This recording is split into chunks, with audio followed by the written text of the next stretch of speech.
l'insouciance, c'est la meilleure façon de vivre. L'insouciance, pas l'irresponsabilité, non, le fait que tu ne te poses pas de questions, c'est-à-dire à l'insouciance, nous allons opposer la rationalité et l'émotivité. Voilà. Ceux qui sont trop rationnels, ils planifient tout, ils font des calculs, ils estiment, ils cogitent, ils trouvent à tout prix une solution à un problème. Et même des problèmes qui n'existent pas, on commence à chercher les solutions à ces problèmes. C'est la meilleure façon de raccourcir sa vie. Vous voyez, déjà que vous connaissez que la plupart des génies ne vivent même pas longtemps. On a beaucoup de génies qui ne vivent pas longtemps. Maintenant là, quand vous voulez les imiter, vous commencez à réfléchir un problème. On dit par exemple, nous sommes au Cameroun, on peut réfléchir que bon, on vient d'apprendre que le voisin, un pays voisin, a acheté 50 hélicoptères de combat. On dit, hey, pour faire quoi?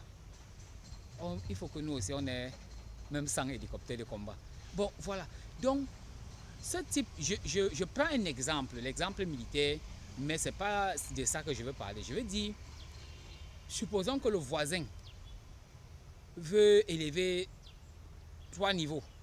Et puis vous vous dites, mais c'est pas croyable.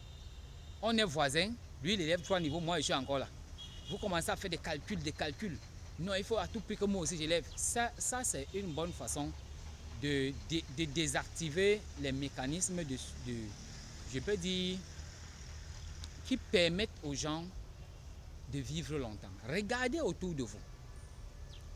Les gens qui sont très pauvres, quand on dit souvent que un vieillard de 120 ans, allez regarder, très souvent c'est quelqu'un qui n'a pas grand-chose. Très souvent c'est quelqu'un qui n'a pas grand-chose. C'est vrai quand même que chez les Occidentaux, l'espérance de vie a augmenté avec les progrès de la médecine, avec une bonne planification de la vie et consorts.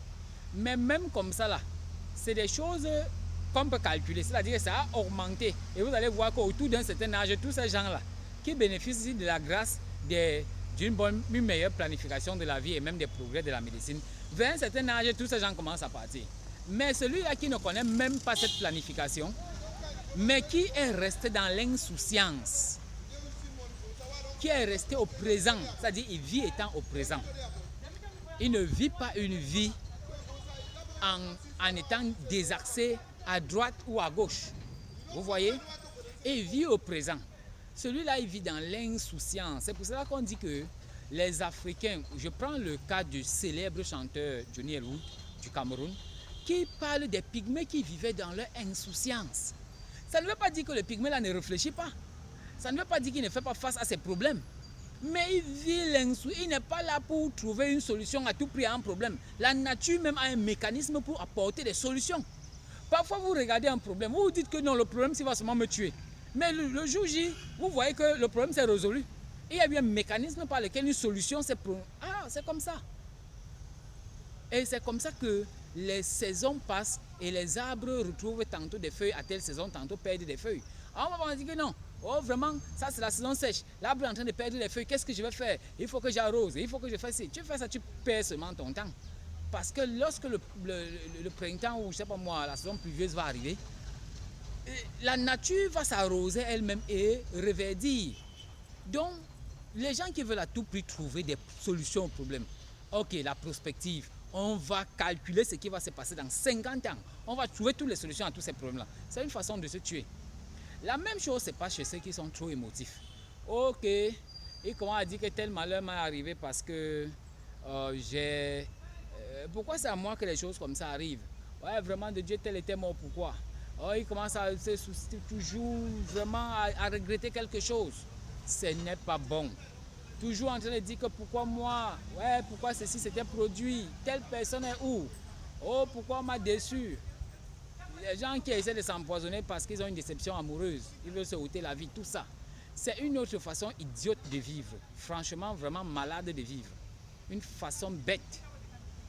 En réalité, il faut comprendre que tous les problèmes ne vont pas forcément trouver une solution là. Il faut comprendre que parfois, si un problème vous l'avez, c'est parce que parfois vous aussi vous l'avez déclenché en voulant résoudre à tout prix un autre problème. Et surtout quand vous voulez résoudre un problème qui n'est pas ponctuel, quand vous voulez résoudre un problème qui ne se pose pas avec acuité, vous allez engendrer d'autres problèmes. Vous allez engendrer d'autres problèmes.